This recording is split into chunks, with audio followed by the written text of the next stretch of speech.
भर को आजादी का संकल्प दिया। मेरे साथ दोनों हाथ उठाइए, उठाइए दोनों हाथ, और दोनों हाथ का मुट्ठी भींचकर प्रचंड आवाज से बोलिए, भारत माता की, भारत माता की, भारत माता की।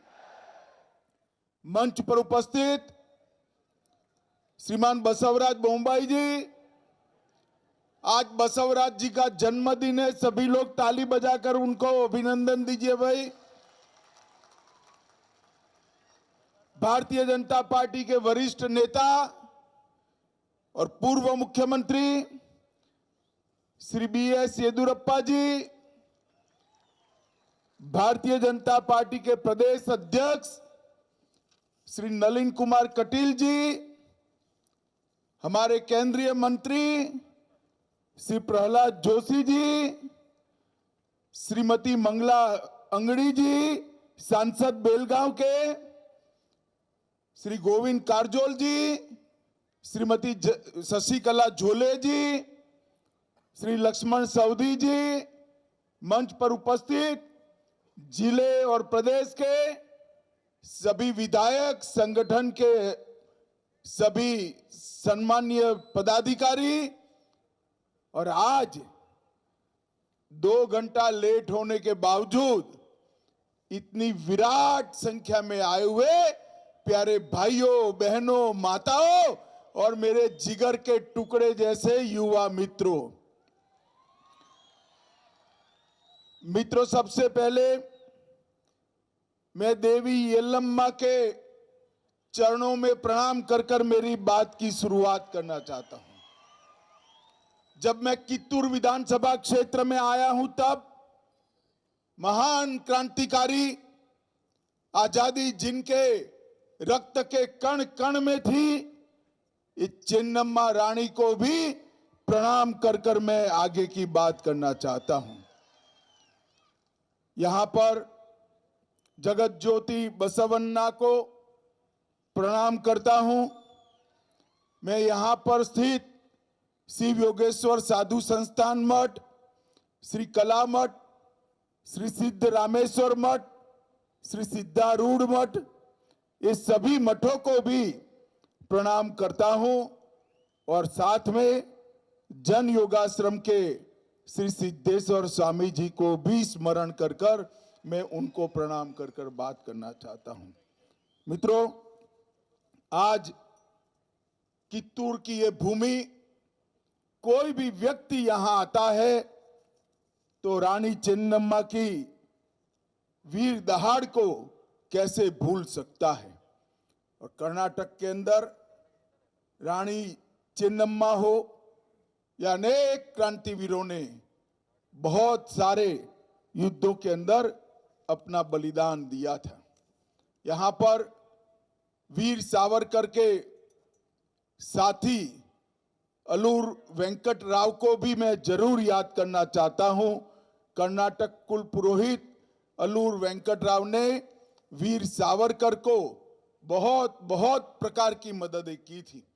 मैं भी हमारे मुख्यमंत्री जी को भी साधुवाद देना चाहता हूं कि इन्होंने विधानसभा में वीर सावरकर का चित्र लगाकर सावरकर जी को पूरे कर्नाटक की ओर से श्रद्धांजलि देने का काम किया।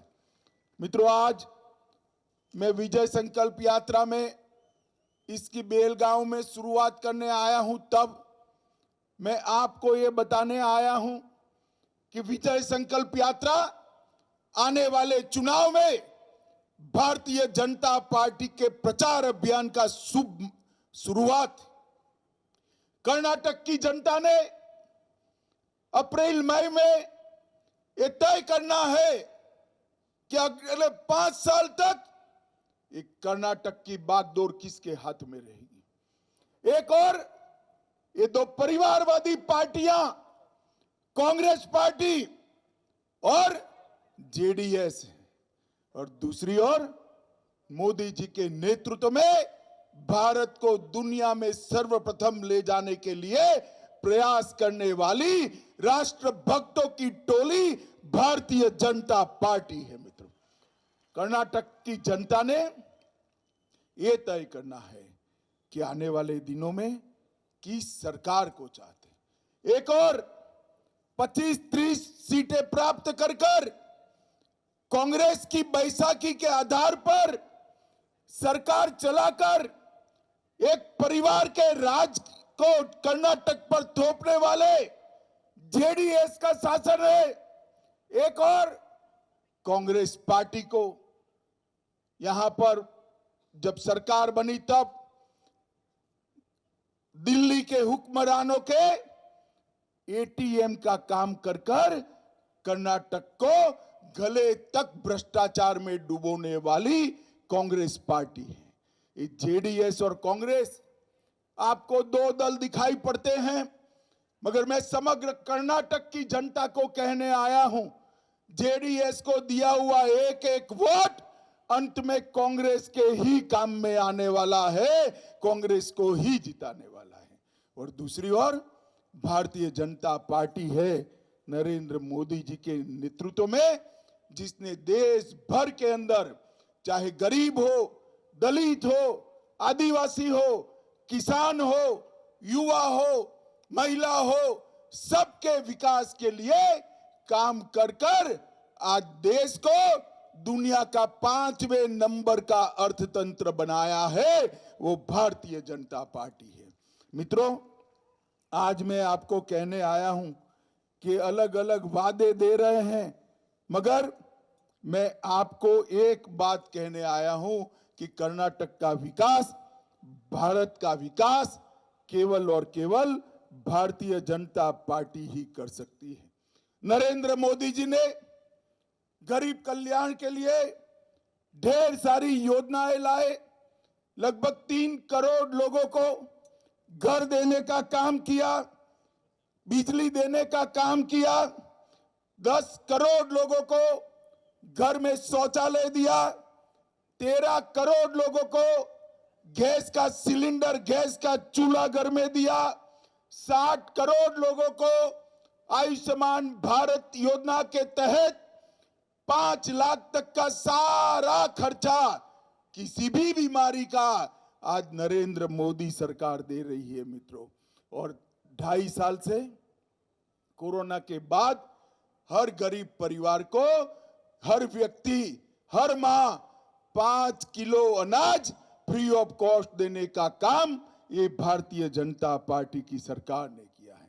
मैं पूछना चाहता हूं कांग्रेस पार्टी को, जेडीएस को, आपने गरीबों के लिए क्या किया है? माताओं, भाइयों, बहनों, आज यहां इतने सारे लोग उपस्थित हैं, आप मुझे बताओ, आप सबने कोरोना का वैक्सीन लिया है या नहीं लिया है? जरा लिया है अपने हाथ ऊपर करिए तो। दोनों वैक्सीन लग गए ना? जोर से बोलिए, लग गए ना? किसी को 1 पैसा देना पड़ा है क्या? जोर से बोलिए, देना पड़ा है? उस वक्त येदियुरप्पा जी मुख्यमंत्री थे, मोदी जी के नेतृत्व में कर्नाटक के हर घर के अंदर मुफ्त में वैक्सीन पहुंचाने का काम ये भारतीय जनता पार्टी की नरेंद्र मोदी सरकार ने किया है। देश के 130 करोड़ को मुफ्त वैक्सीन लगाकर, दोनों टीका देकर, बूस्टर डोज देकर, इस सबको, पूरे देश को कोरोना से सुरक्षित करने का काम ये भारतीय जनता पार्टी की सरकार ने किया है।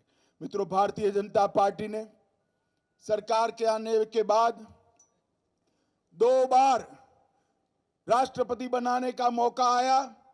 पहली बार एक गरीब दलित के बेटे श्रीमान रामनाथ कोविंद जी को राष्ट्रपति बनाया, और दूसरी बार एक अत्यंत गरीबी में से ऊपर आई हुई नेत्री श्रीमती द्रौपदी मुर्मू जी को राष्ट्रपति बनाकर आदिवासियों का सम्मान किया।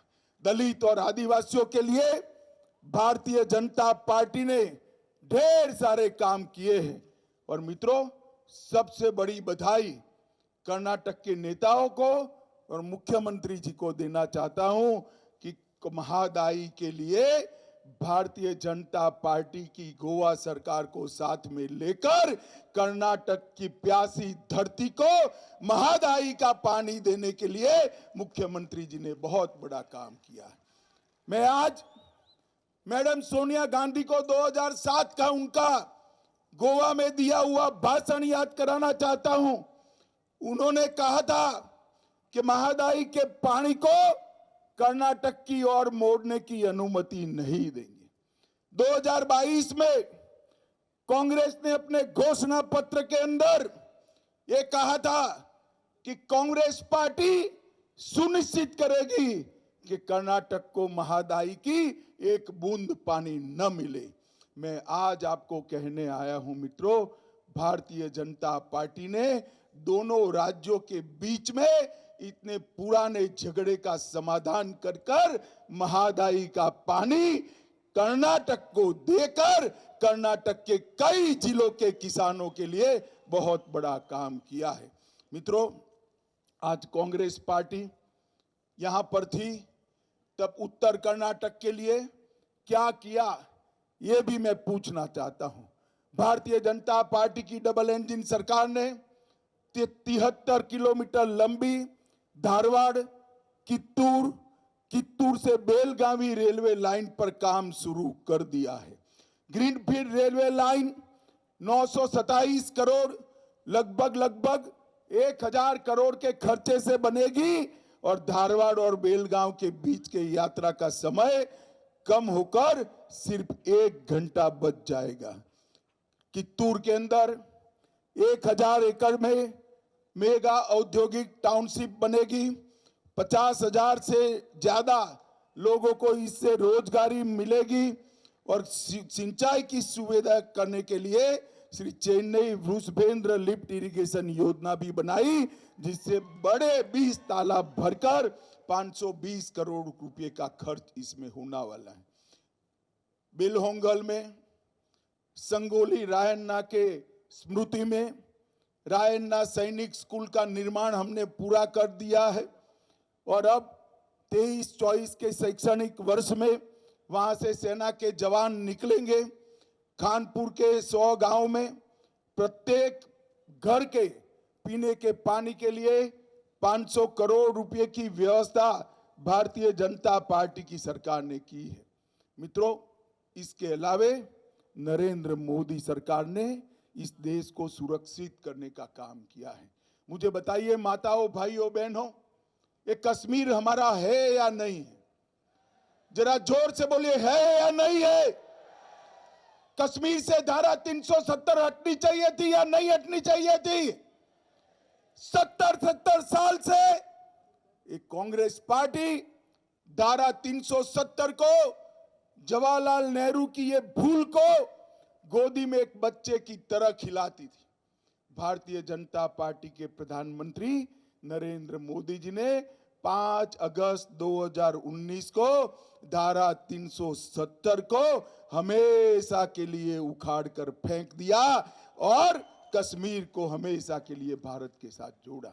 ये कांग्रेस पार्टी, ये जेडीएस, वो कहते थे कि यहां पर कश्मीर में खून की नदियां बह जाएगी।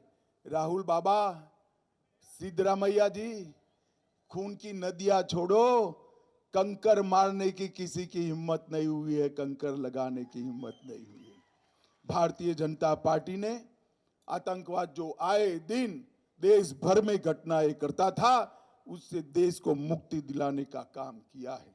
समग्र विश्व में भारत के सम्मान को मोदी जी ने आसमान तक पहुंचाने का काम किया है।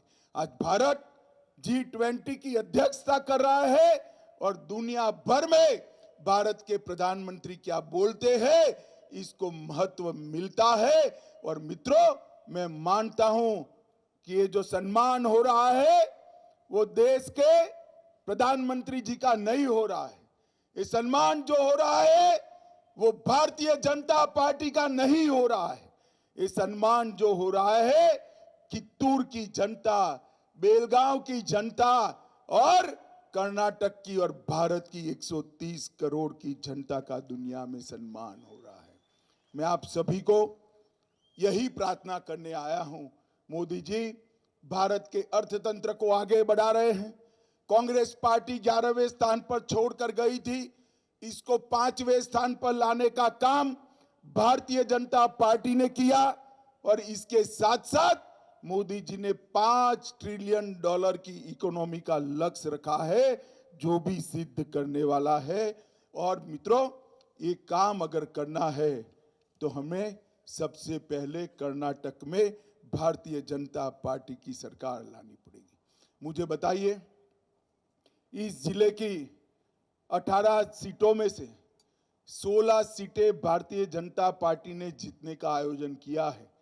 आप मुझे बताइए, 16 सीटें जिताकर भारतीय जनता पार्टी की सरकार बनाएंगे क्या? जोर से बोलो, बनाएंगे? कमल के निशान पर बटन दबाएंगे? मोदी जी के हाथ मजबूत करेंगे?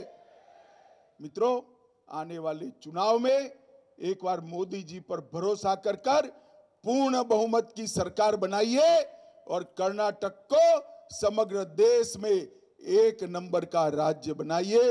यही विनंती करने के लिए मैं आया था। ये यात्रा लेकर हमारे कार्यकर्ता समग्र उत्तर कर्नाटक में घर घर घूमेंगे। आप उनका समर्थन करिए और भारतीय जनता पार्टी की सरकार बनाने के लिए आप सहयोग दीजिए। यही विनंती कर मेरी बात को समाप्त करता हूं। मेरे साथ दोनों हाथ उठाइए, दोनों हाथ,